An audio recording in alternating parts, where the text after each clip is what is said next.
Hey everybody, welcome back. This is Excel 10 Minute Leaders Live. My name's Graham Brown, introducing to you from different aspects of society, could be technology, could be business, could be careers, leaders in their own right, in their own worlds. Introducing to you today, all the way from California, Donald James. Donald, welcome to the show.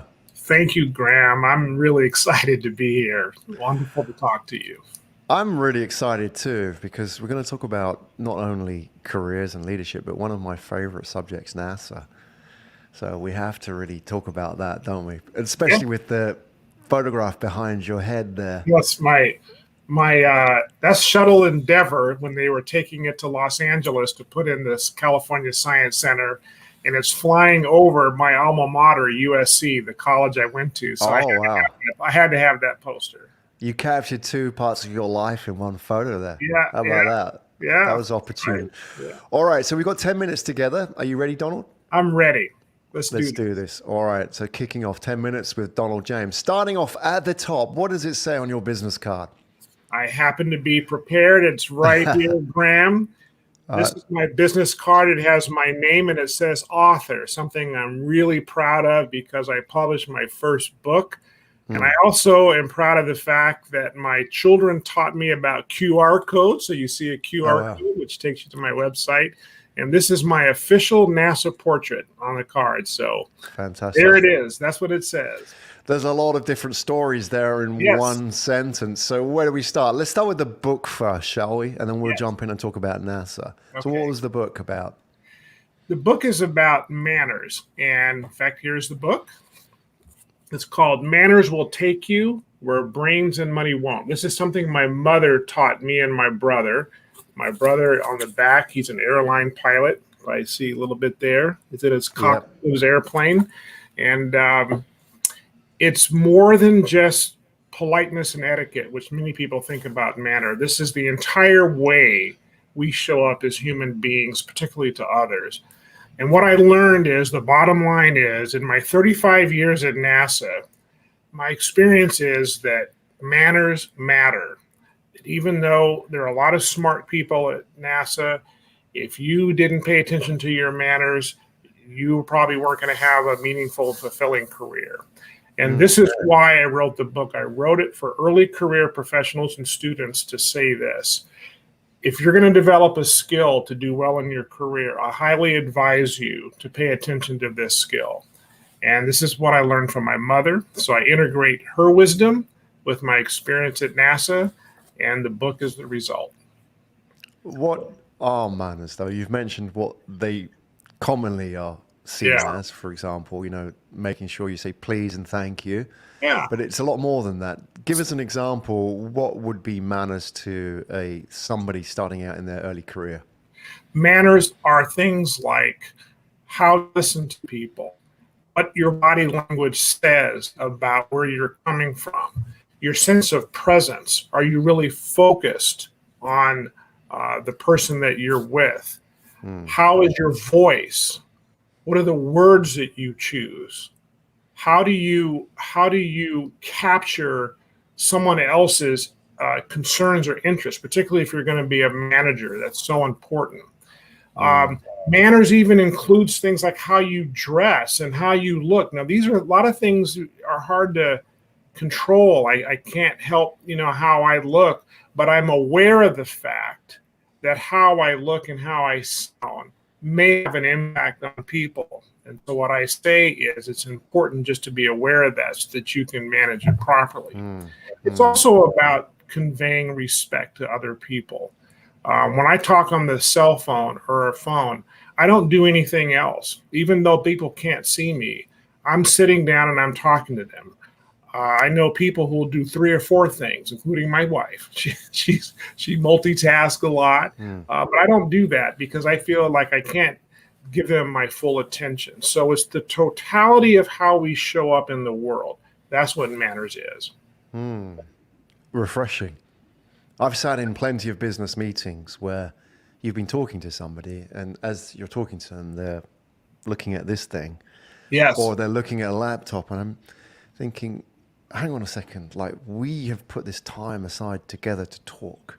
Yes. and you're elsewhere. I'm not blaming them because I often feel that it's the culture, isn't it? The pressure as well to be constantly responsive and people sending a lot of email chains and memos, and you get the message notifications on your phone. It's very difficult to be present, as you say, and be focused on that person. But when you are, that makes such a big difference. Yes, you realize that you're important to somebody. And I've seen this happen in meetings. I've stopped meetings at NASA when I was a senior executive and asked my staff, is there something on your phone or your laptop that's more important than this meeting? Now, sometimes people say, well, here's how I'm taking notes and I'm preparing for my Mm. briefing, which is coming next. But sometimes I know that's not the case, that they're disconnected from what we're doing right now. And so I would challenge people to think, how important is it to really have that? Um, my father passed away in the Philippines and I had to bring him home. But before I did, I had a service for him at a church. And in the middle of the service, I didn't even know the preacher. He was speaking in Tagalog, and there were people there I didn't even know. And somebody's mobile went off, and the person took the call and started talking. And I was shocked. In a funeral service? I was like, Wow. well, maybe that's how they do things in the Philippines. But I turned around and I gave don't a think so. look. But, I was just so, I was Mm. still emotional over my father's passing. I let it go. But it's about presence. It's about Mm. authentic presence. In fact, one of the chapters in my book is called Authentic Presence. Mm. It's tough being present, don't you think, Donald? I mean, we'll talk about NASA in a minute and a lot of smart guys there. However, for a lot of people, being present is a real challenge. Whether it's the pressure placed upon us or whether there's a real fear of missing out. And young people as well I don't know to what extent media has made them, trained them to be non-present, disconnected. It must be hard. We have to appreciate from their side. Is it an uphill battle, your work, teaching people manners? Maybe it is. My dream is I wrote this book because I want to instigate a manners renaissance globally. Nothing small, nothing too big. Um, but it's an effort to really connect with people in ways that perhaps we haven't connected before. Maybe that'll help reduce some strife. Maybe it'll be fewer children that are killed in schools because we're addressing issues in a different way. But you can work on it. One practical way that I suggest is the next time you're in a conversation with somebody, like a group of people, just play the role of the observer and watch the dynamics of the conversation and just ask yourself, what am I learning here? What do people really want? Do they want to be needy, or do they want to be heard? Do they have a message? And just play observer, because oftentimes in conversations, Graham, it's, I'm talking and then you have an idea, then you jump in and say your thing and you're talking. And I find in some conversations, particularly with a group, that in 10 minutes, what we're talking about has nothing to do with what we started off talking about. And I'm like, wow, that's fascinating. Yeah. Amazing.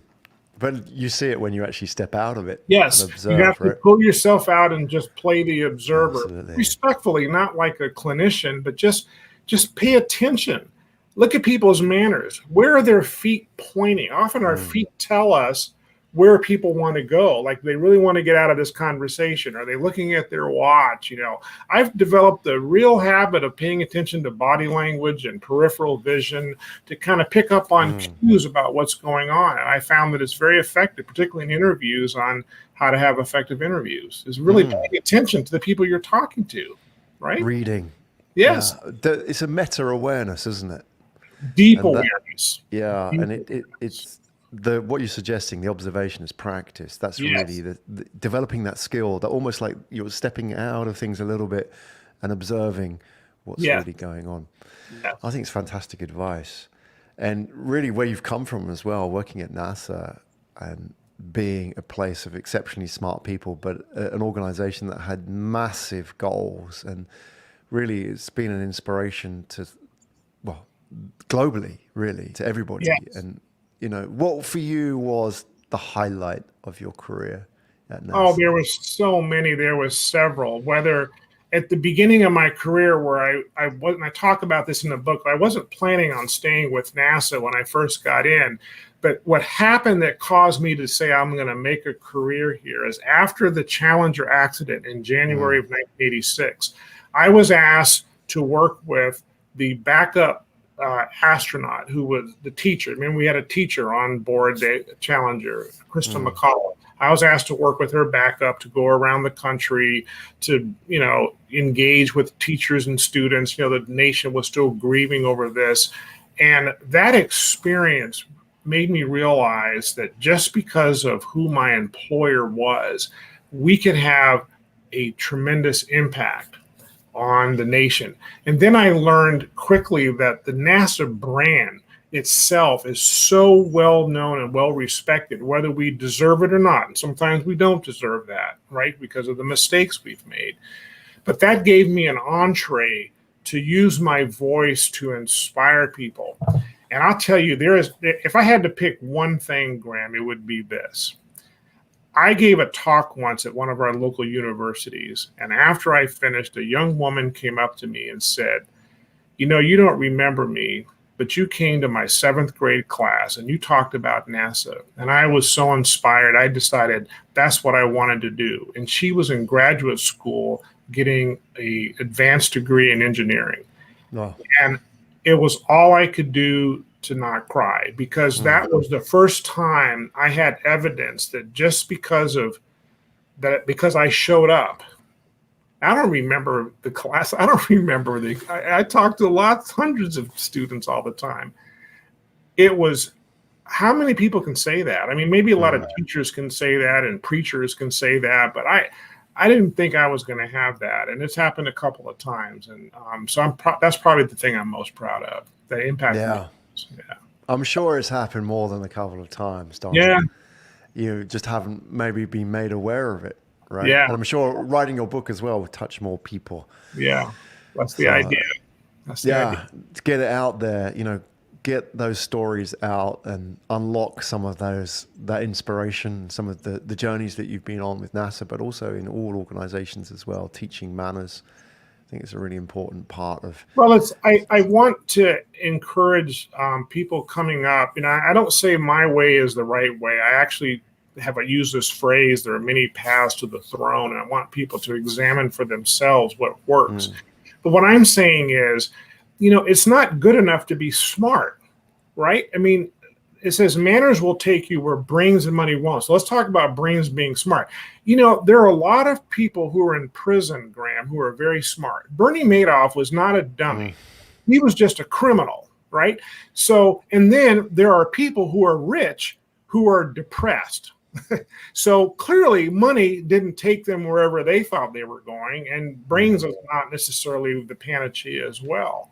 And so my hypothesis is that there's a different dimension to our presence and our being that's worthy of exploring. And that's why I wrote this book. Excellent. Donald James, everybody. Donald, where do we find out more? Thank you. My website is just my full name, Donald Gregory James, www.donaldgregoryjames.com. And you can find out about me. You can write me. I like people to write me. And I'm happy to talk to anybody who will listen. Excellent. Donald, it was a real pleasure and a privilege having you on the show today. Thanks a lot for coming. You're welcome, Graham. Thank you.